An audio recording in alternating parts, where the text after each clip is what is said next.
All right, today what we want to do is show you how to properly use the heat cure compounds, how much heat to apply, so on and so forth. We always get the question, what should I set my gun at? What temperature should I set it at? The answer to that question is the highest setting that your heat tool will go. For this one, 1200 degrees.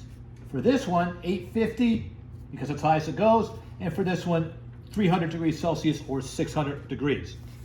You want to set, no matter what tool you're using, at the highest heat. Duraflex will go off at 300 degrees, but that's 300 degrees for 6 to 8 minutes. The lower temp compounds go off at 240, 250 degrees. Again, 6 to 8 minutes. So if you want to sit there for 6 to 8 minutes, you might get the compound to cure. The problem is, you're not going to get it hot enough to grain. So the key is you have to get the item that you're repairing hot enough to basically start to melt the vinyl that you're going to repair, and at the same time, you're getting the compound to start to flow. That way, the two of them, when you press them together, if you have it correctly, they make a weld, and the weld is done. That way, you will have a repair that won't fail. So, let's just do some repairs.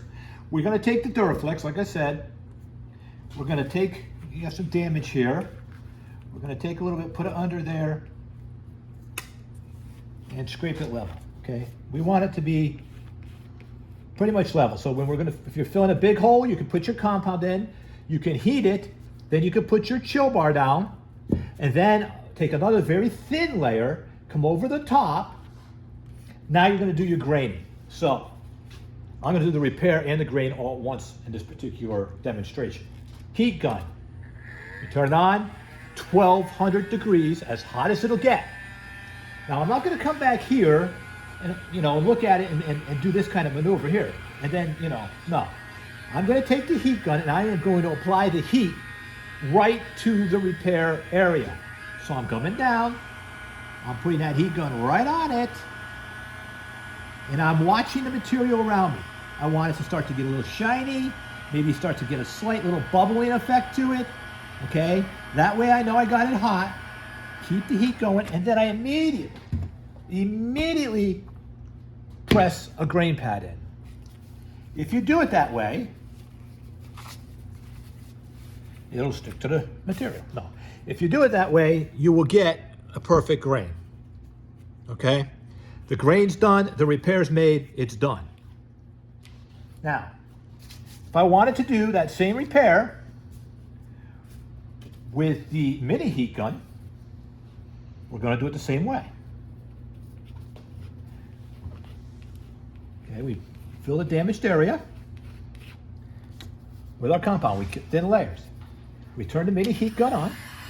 Now this tool has a pinpoint adapter, which makes it a lot smaller area, more controlled heat. But again, we want the heat to be right here, right on it. Heat it up, get it hot, okay? Pinpoint that heat, get the heat going. You want to watch it start to turn a little shiny. That's the vinyl's turning shiny, okay? Starts to get a little bit of smoke effect to it, that's fine. We're keeping the heat, we're watching to make sure we're not really fully melting anything, but we want to melt and then down. The thing you need to understand is that you want to immediately put that grain pad down as soon as you pull the heat. You don't want to put your heat tool down, then go back and pick up your pad and then press it. It's had a few seconds to cool, and that's too much. So, again, when we do it that way, we have no problem getting a texture or a weld. Now, if we want to do an iron method, same thing. The iron gets set to the highest temperature. Put the compound underneath. We make this thin layer like we did on the other two. Now the difference with the iron is you're going to press the grain in using grain paper or a very thin grain pad. This pad is much too thick to use with the iron. It has to be paper thin. If you're going to make a grain pad, it's got to be thin like this, or you can use the graining paper. Now the difference with using this graining paper, we're going to take our blender oil we want to put a little bit of the oil on the paper. The reason we want to do that, well, I have a little trouble here, but let's do it this way. The reason we want to do this is to make sure we have it, the paper is able to release from the repair. So we have a texture in the paper. We put some oil on there. Now we're going to press the grain into the surface. All right, the repair is grained at this point. Now we're going to cure it, so it's a little different. With the heat gun, we heat it up and then we grain it. With the iron, we press the grain in first. So now you want to put your iron here. You're going to hold it there for a few seconds and come over here. Move it over here, come back. Back and forth. You're going to iron it a little bit, move it like this. Keep it moving. You don't want it to be sitting in one spot for too long. Maybe a few seconds, but back and forth, back and forth, back and forth, okay?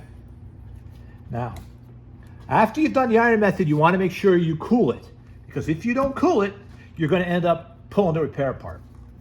So we cool the repair down with our chill bar.